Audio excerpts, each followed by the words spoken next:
প্রথমবার আমি কবুতর রান্না করবো, বাট কবুতর যে কীভাবে রান্না করে, কীভাবে পরিষ্কার করে সেটাই বুঝি না। যেখান থেকে কিনেছি ওখান থেকে কিছুটা পরিষ্কার করে নিয়েছি, বাট যে ছোটো ছোটো যে পশম রয়ে গেছে, এগুলো যে কীভাবে পরিষ্কার করব,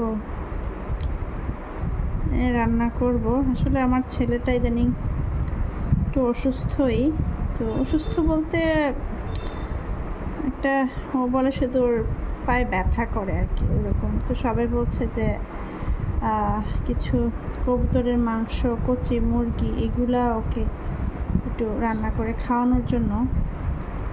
তো আমি আজকে বৃষ্টির জন্য 2-3 দিন বাজার যাইতে পারছি না বাজারে। তো আজকে বাজারে গিয়ে দেখলাম এক লোকে বৃষ্টির মধ্যে কয়েক জোড়া কবুতর নিয়ে বসে আছে, কবুতরের বাচ্চা নিয়ে বসে আছে আর কি। তো আমি দেখে মনে হলো যে না, নিয়ে আসি। 260 টাকা দিয়ে এক জোড়া কবুতরের বাচ্চা এনেছি। দেখি ছেলেকে রান্না করে খাইয়ে, ছেলে পছন্দ করে কিনা। এইগুলা আসলে এগুলো পরিষ্কার করার সহজ কোনো উপায় আছে কিনা, কেউ জানলে জানাবেন তো। যথেষ্ট সময় নিয়ে আস্তে আস্তে বেছে কবুতরের বাচ্চাগুলোকে পরিষ্কার করে নিয়েছি। আর এখন হচ্ছে মশলা, মানে চিকেন রান্নায় যে যে মশলা লাগে ওইগুলোই, আদা, রসুন, জিরে, ধনে, কাঁচামরিচ, সামান্য মরিচের গুঁড়া, জিরে গুঁড়া, একটু গরম মশলার গুঁড়া দিয়ে পেঁয়াজ কেটে দিলাম। আর একটা আলু ছিল, এটা একটু দিয়ে দিলাম। একদম মাংসটাকে এরকম কেমন জানি লাগছিল, কেটে নিয়েছিলাম, 2 পিস করে নিয়েছি। এগুলোর কি ছোট ছোট টুকরা করব।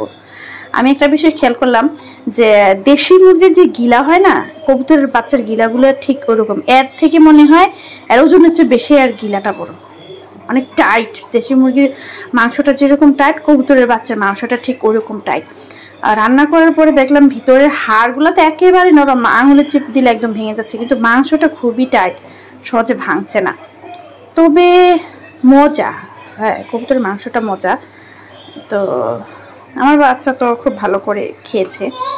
তো এখন হচ্ছে ভালো করে মশলাগুলো মাখিয়ে, তেল ছিল কড়াইয়ের মধ্যে, একটা ভাজা করেছিলাম, তো ভাজার জন্য অনেকটা তেল রয়ে গেছিলো, যার কারণে ওই তেলের মধ্যে আমি কিন্তু সব মশলা দিয়ে কবুতরের মাংসটা মেখে নিয়েছি। এখন আমি 1 গ্লাস পরিমাণের মতো পানি দিয়ে দিয়েছি, দিয়ে এখন চুলায় বসিয়ে দিব। এটা চুলায় বসিয়ে বলক ওঠার পরে নেড়ে চেড়ে নিচ্ছি।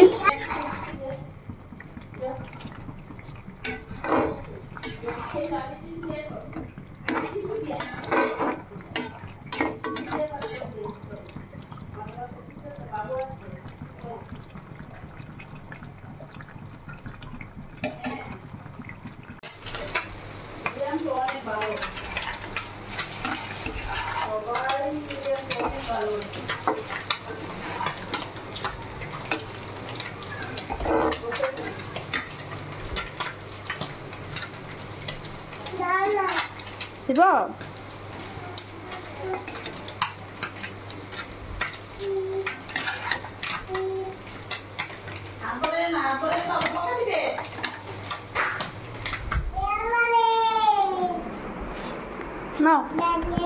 না, তোমার চিকেন উপরে টেবিলে বসো।